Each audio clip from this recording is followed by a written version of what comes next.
नगर परिषद सार्वत्रिक निवडणूक 2025च्या अनुषंगाने आज दुसऱ्या टप्प्यातील मतदान पार पडत आहे आणि उद्या मतमोजणी होणार आहे। बीड जिल्ह्यामध्ये 6 नगर परिषदेच्या अनुषंगाने रणधुमाळी आपण पाहिलेली आहे आणि त्या अनुषंगाने आता उद्या मतमोजणी होणार आहे। आज आपण बीड जिल्ह्याच्या परळी या ठिकाणी आहोत। बीड जिल्ह्यासह राज्याच्या लक्ष लागलेल्या परळी नगर परिषदेमध्ये मतमोजणीच्या कशा पद्धतीने तयारी आहे आपण याचा आढावा घेणार आहोत। आपण पाहू शकता की या ठिकाणी नगर परिषदेच्या कार्यालयामध्येच ही मतमोजणीची प्रक्रिया पार पडणार आहे आणि त्या अनुषंगाने प्रशासनाच्या वतीने जय्यत तयारी होत असल्याचं आपल्याला दिसून येत आहे आणि त्या अनुषंगाने कोणताही अनुचित प्रकार घडू नये म्हणून देखील या ठिकाणी प्रशासन अलर्ट मोडमध्ये असल्याचे देखील आपल्याला पाहायला मिळत आहे।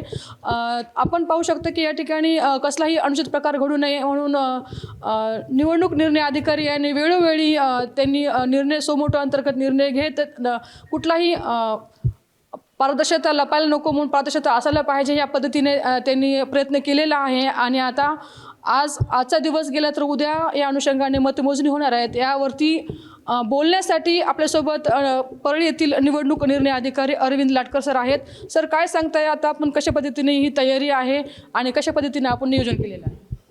परळी नगर परिषद सार्वत्रिक निवडणूक 2025 अंतर्गत 2 डिसेंबर रोजी मतदान झालेल्या प्रक्रियेचे संपूर्ण मशीन आपण स्ट्रॉंग रूममध्ये ठेवलेलं आहे।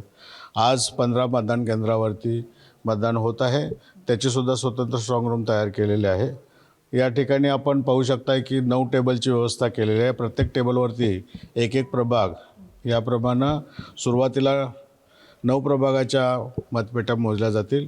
त्यानंतर दुसरा राऊंड जो आहे तो दुसऱ्या राऊंडला 10 ते 17 असे 17 प्रभाग आपण कव्हर करणार आहोत। सर, या अनुषंगाने ज्या पद्धतीने 3 डिसेंबर रोजीच मतमोजणी होणार होती, मात्र काही कारणास्तव ते मतमोजणीचं आणि काही दुसऱ्या टप्प्यातील फेजचं मतदान पुढे ढकलल्यामुळे स्ट्रॉंग रूमच्या अनुषंगाने देखील बरेच मध्ये वाद झाले होते। आपण त्या अनुषंगाने सोमोटो अंतर्गत निर्णय देखील घेतले। असेच काही मतमोजणीच्या अनुषंगाने देखील काही आलेले आहेत का अर्ज वगैरे काय? सर, मतमोजणीच्या अनुषंगानं उमेदवारांचे या ठिकाणी चर्चासत्र ठेवलं होतं। उमेदवारांच्या मागणीनुसारच आपण ही व्यवस्था केलेली आहे। या ठिकाणी उमेदवार अथवा एक प्रतिनिधी त्यांचा अलाउड केलेला आहे। 3 टायर सिस्टीम संरक्षण व्यवस्था आहे। पहिल्या टायरमध्ये आपले राज्य राखीव पोलीस दलाची सुरक्षा कक्षाला सुरक्षा आहे, दुसरी स्टेट पोलीस आहेत आणि तिसरं CCTVचा कव्हरेज 24 तास या ठिकाणी सुरक्षित व्यवस्थेच्या अनुषंगाने तयार आहे। सर, बीड जिल्ह्याच्या परळी येथे नगर परिषदेवरती राज्याचं लक्ष लागून असतं, अगदी त्याच पद्धतीने लक्ष देखील आहे आणि ही सर्व सुरळीत पार पडण्याची जिम्मेदारी सर आपल्यावरती आहे। मग हे सगळं पार पडत असताना तुम्हाला कुठे काही दबाव वगैरे आलेला नाही का सर? दबावाचा विषय नाही। मान्य राज्य निवडणूक आयोगाने वेळोवेळी दिलेल्या निर्देशाप्रमाणे संपूर्ण प्रक्रिया कारवाई चालू आहे। मतदाता साधारणतः आपल्याला 65% मतदान या प्रक्रियेमध्ये यापूर्वीच्या मतदानामध्ये झालेलं आहे। आज किती टक्केवारी पाहू आणि सर्व जी काही आपले एक अध्यक्ष आणि 35 नगरसेवकची उद्या निकाल द्यायचा आहे तो विहित वेळेत पूर्ण केला जाईल। आणि सर, मग निकाल लागल्यानंतर जी प्रक्रिया आहे असं त्यानंतर प्रमाणपत्राचं जे वाटप होणार आहे सर, त्या दिवशीच होईल का नंतर दुसऱ्या दिवशी होणार आहे? सकाळी 9:30 वाजता आपण स्ट्रॉंग रूम उघडणार आहोत। सर्व उमेदवारांना त्याची लेखी नोटिसा दिलेल्या आहेत आणि त्यानंतर साधारणतः 5 तासात आपली प्रक्रिया संपेल। दुपारी 4 वाजता प्रमाणपत्राचं वाटप आपण याच ठिकाणी ठेवलेलं आहे।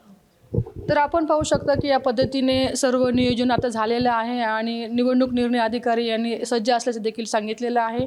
आता काही वेळानंतर मत प्रक्रिया जी आहे दुसऱ्या टप्प्यातली पार पडणार आहे आणि सकाळी 9:30 पासून मतमोजणीला सुरुवात होऊन गुलाल कुणाला लागणार आहे आता हेही तितकं पाहणं तितकंच महत्त्वाचं असणार आहे। कॅमेरा पर्सन संजीव रायसह सुकेश नाईकवाडे, महाराष्ट्र टाइम्स, बीड।